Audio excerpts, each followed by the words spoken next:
Madison met her first true love when she was in the fountain of her youth.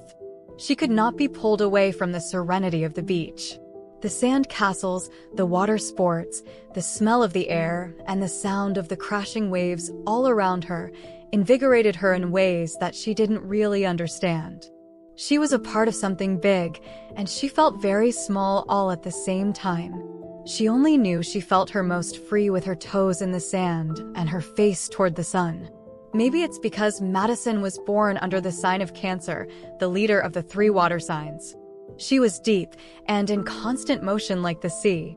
Even when she was still, her mind would race, thoughts crashing one atop the other.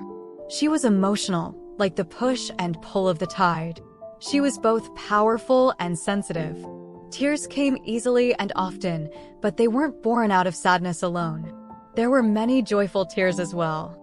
Summer after summer, Madison returned to the beach that was her home while she visited her grandparents.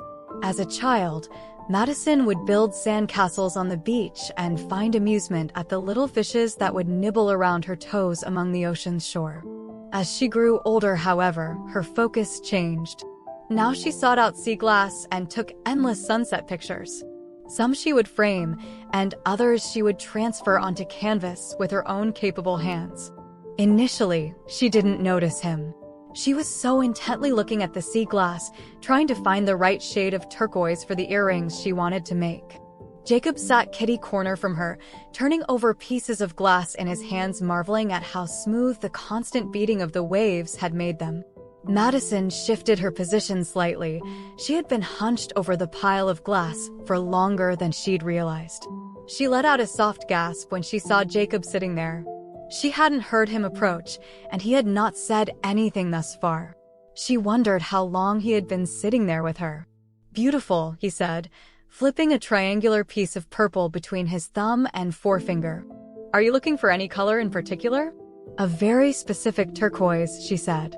"I'm Madison." "Hi, I'm Jacob." His tanned face flushed slightly with embarrassment. How could he have forgotten to introduce himself? After another furtive glance, Madison realized that Jacob was the young man she sometimes saw at the water's edge with an easel in front of him, another creative soul. A shy Madison found a way to extricate herself from the situation that was so far out of her comfort zone. Knowing they would see each other again, Madison was glad she had taken the initiative to introduce herself. It would make things less awkward next time they met. Soon they discovered they were at that beach nearly every day. Throughout the rest of the summer, Jacob and Madison took many walks together on that same stretch of beach. Their connection both swelled and retreated, like the waves that had drawn them together. For 3 circles of the sun, Madison and Jacob spent summers walking and talking, looking, seeing, hearing, and listening. In the evenings when the moon was at its apex, they would sneak away in the night and walk along the shore and share stories about their dreams. But then the world turned, and the two of them found themselves drifting away like a fading sunset. Those days are distant now.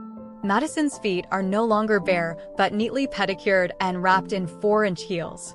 She can be found clacking on the tile of the most prominent business offices in the city, but her heart yearns for the sapphire blue waves and the crystal clear waters along the shore. Even after it stopped being a family vacation, Madison would still travel to the shores of her youth. During these visits, she would bask among the waves where sunbeams dance and reminisce of days gone by. In the evenings, she would stroll along the shores in the pale moonlight, looking for glimmers of sea glass reflecting in the sand as if cast down from the stars.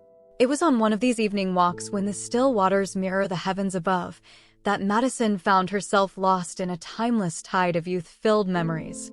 They rippled through her mind like echoed tales of long ago, and like a magic elixir, she drank deep in that faded memory. The night was eerily quiet, and the moon hung low in the sky, surrounded by shimmering stars. She found herself looking for turquoise bits in the sea of tranquility while sipping from youth's chalice of laughter and love and precious moments woven into life's sweet dreams. If you like this story, it is based on a song called "Walking After Midnight" by Patsy Cline. It was released in 1957 and went to number 2 on the US country and Billboard charts and number 12 on the US Hot 100 charts. The song is considered an all-time classic with the unforgettable vocals of a country legend. If you have never heard the song, then I recommend you look it up on YouTube and give it a listen. Please discuss in the comments below any memories you have of the song. If you are listening to it for the first time, then feel free to let us know what you think. Also, I would appreciate it very much if you liked and subscribed to my channel for more song-inspired stories. Until then, I hope you find that special song that speaks to your heart and takes you away to an endearing memory.